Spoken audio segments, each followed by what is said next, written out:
to the Minnesota Wild. 5-1.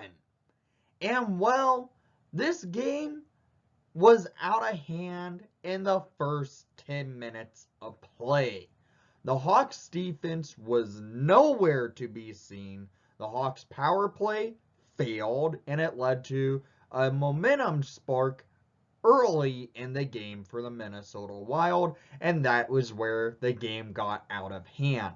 The Hawks defense was horrendous tonight.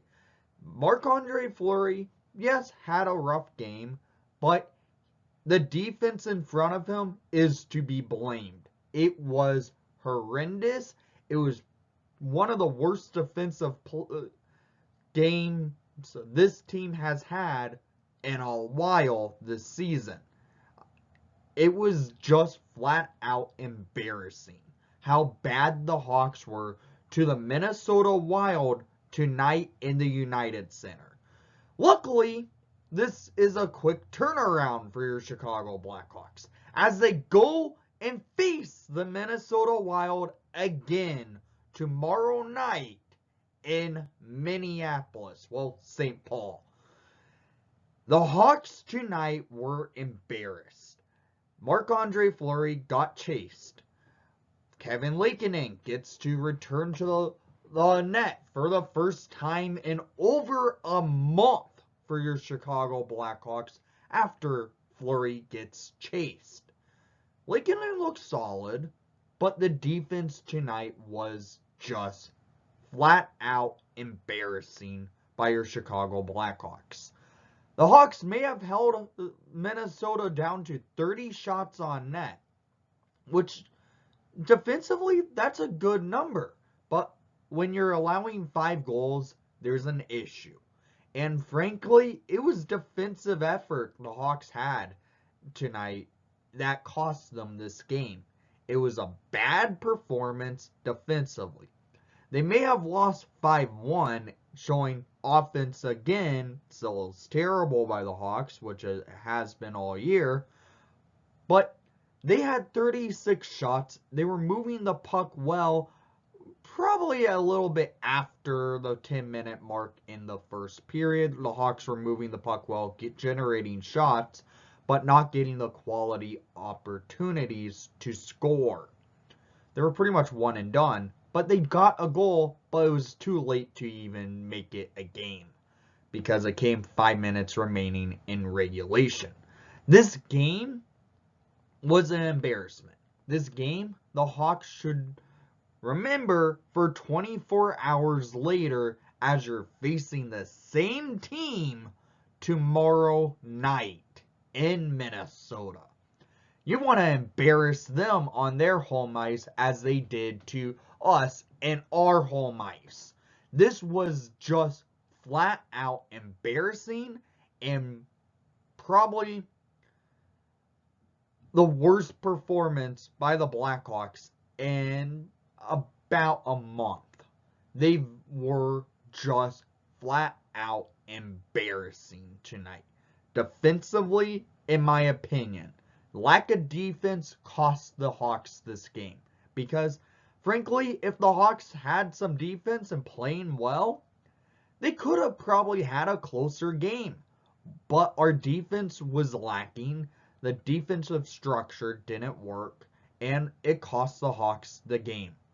So let's get to the goals of the game, shall we? Because there were 6 total goals put up, but 5 of them in favor for the Wild. So, early in the first period, the Hawks get a power play.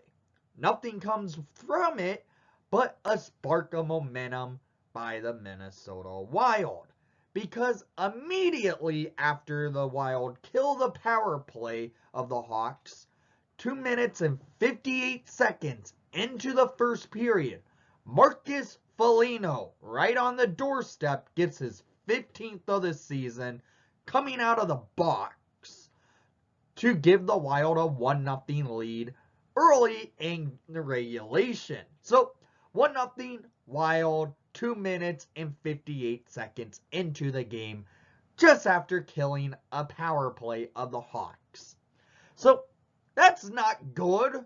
And the Wild continue their momentum spark because less than 2 minutes later at 4:07, former Blackhawk Ryan Hartman, who's having a career season, puts his 17th on the board. This was assisted by Kirill Kaprizov and Matt Zuccarello to make it 2-0 Wild. Yeah, Hartsey with his 17th of the season for the Wild by this goal going off the top goal post and banking in off of Fleury. So really nothing there Fleury could have done because it's a fluke goal, goes off the goal post and goes right in off the back of Fleury. You really can't fault a goalie when it's like that. So Hawks are now down 4 minutes into the game by 2. And they continue to look bad. The Wild were charging and could have made this game easily 6-0 in the first 10 minutes of play. They were cycling the puck well, getting the opportunities, and, well, frankly, they couldn't get the extra goal until later in the first period. But I should mention, Riley Stillman drops the gloves tonight, and also Mackenzie Entwistle immediately drops the gloves right after Stillman.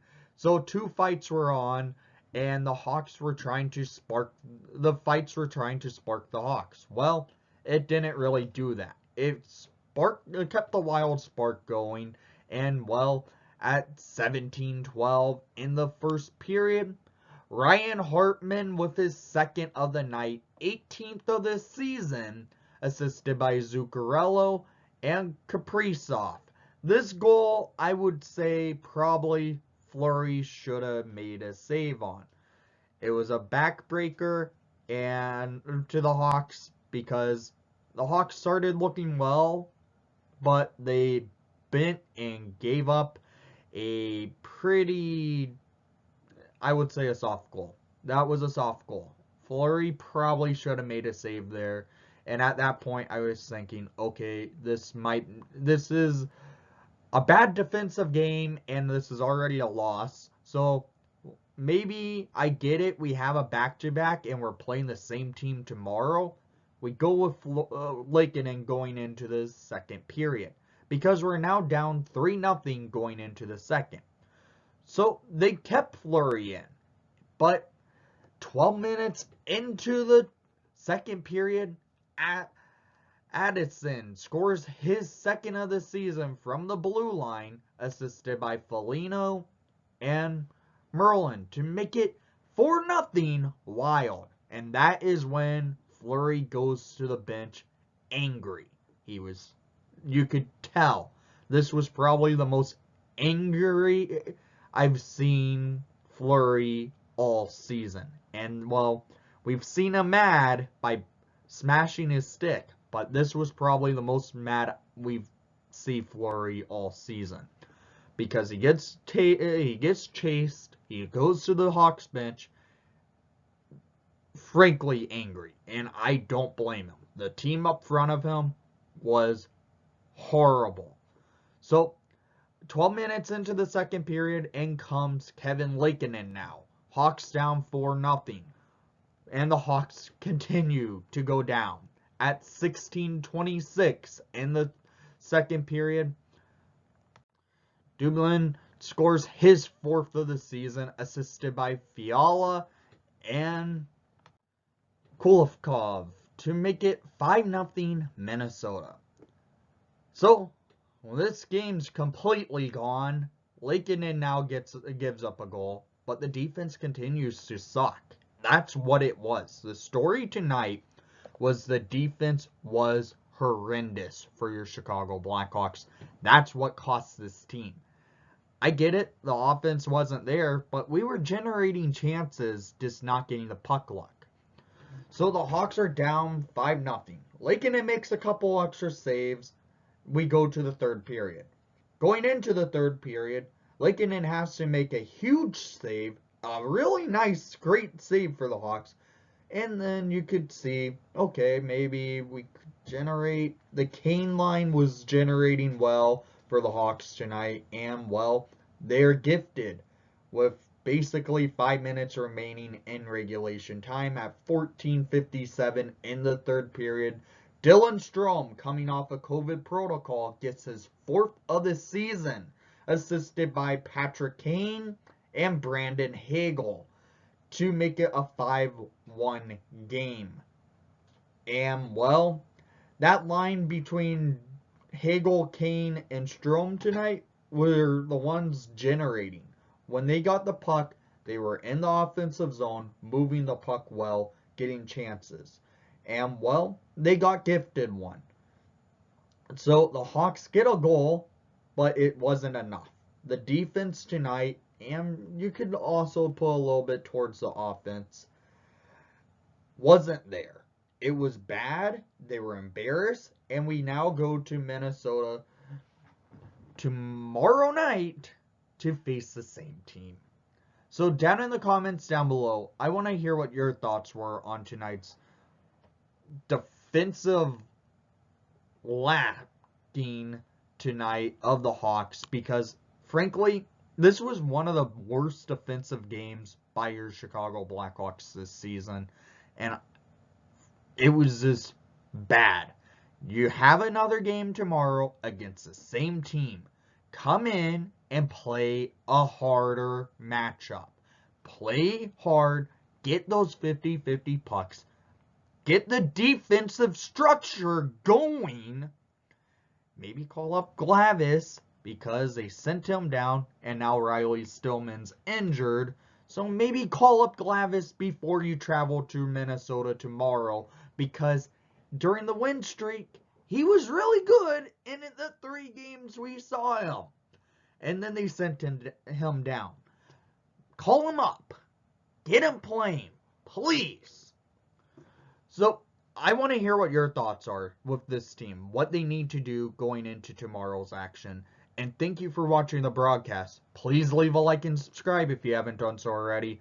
This was a flat-out embarrassment by the Blackhawks. But most of all, don't get embarrassed tomorrow, Hawks, and let's go Hawks.